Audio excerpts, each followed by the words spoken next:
What is up, guys? Team Yugi Fields here with another deck profile. So before we hop into this, I want to give everyone a I don't want to say a warning, but almost like a precursor. I am waiting for a bunch of cards to come in the mail. So I just finished placing an order, and I have to wait for those to show up. When they do, after this deck profile, I'll be able to post some more content. Until then, it'll probably be a couple days, or a few days, I should say. I'm going to try and get everything pumped out that I want to get pumped out within the next week. But it kind of depends on when stuff shows up. Hopefully I will have a virtual world list that I can post soon, once the rest of the cards that I need actually pop up into my mailbox, which would be great. But today we're going to be showcasing basically a Invoked Shaddoll Dogmatika deck profile.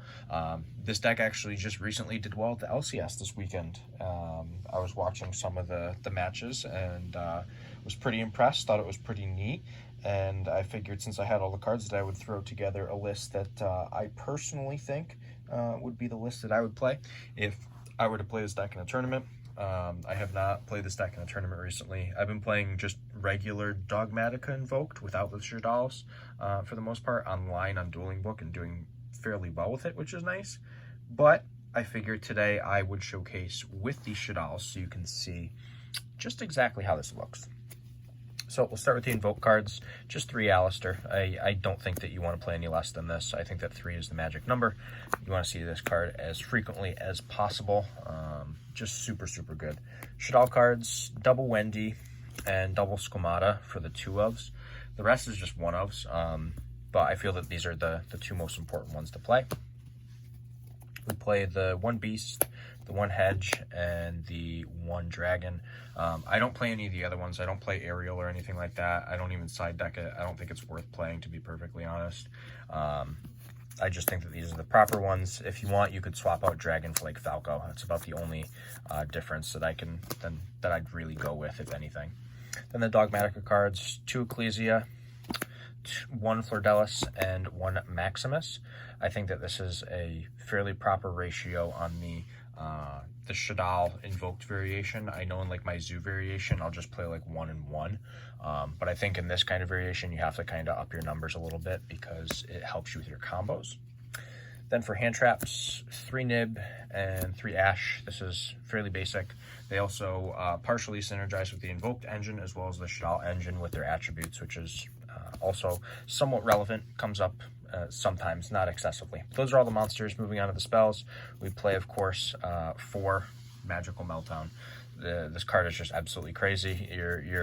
Your spells can now not be negated to fusion summon your monsters. It's pretty good. Then I played double Invocation. I don't think you need more than 2. I'm not playing Desires in this variation, so I don't worry about banishing any of the fusion spells, which is pretty cool.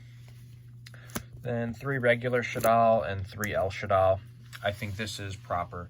I thought about playing 2 El Shaddoll, and I quickly changed that. I thought about like pulling 1 out for a Foolish Burial, and I said, you know what? No, I'm not going to do that. I'm going to keep it the way it is.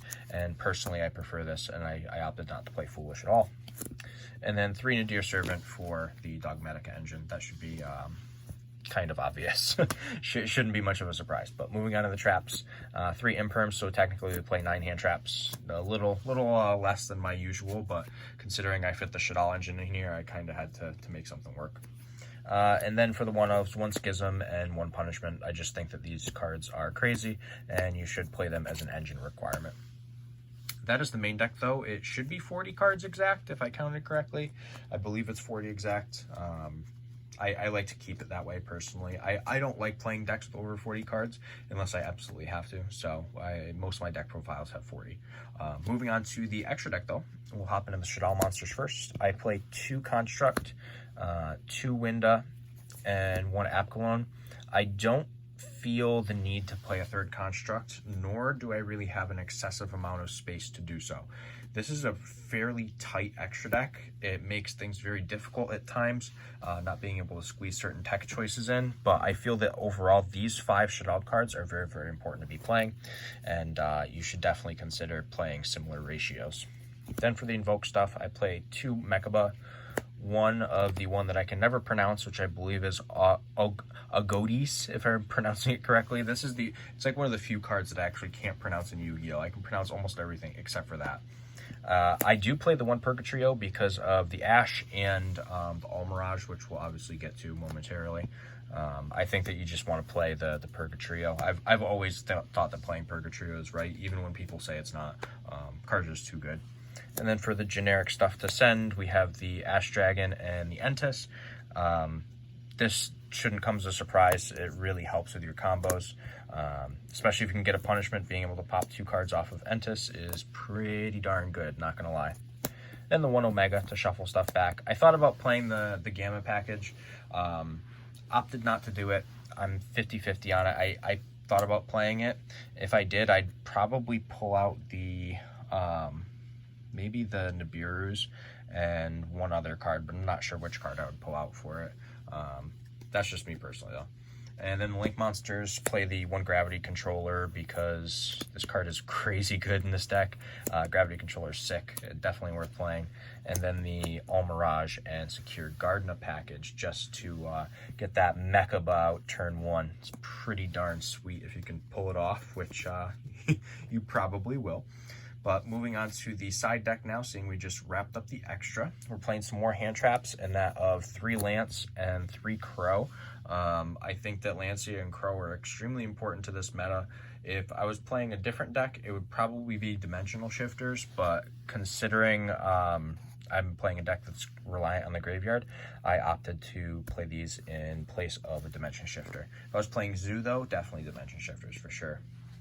Then we have 3 Dark Ruler, which is just, you want to be able to shut off a board, even if you can't like OTK your opponent. You can play through their board, set up a window, and then basically just sit on your ass, which is exactly the plan the entire time.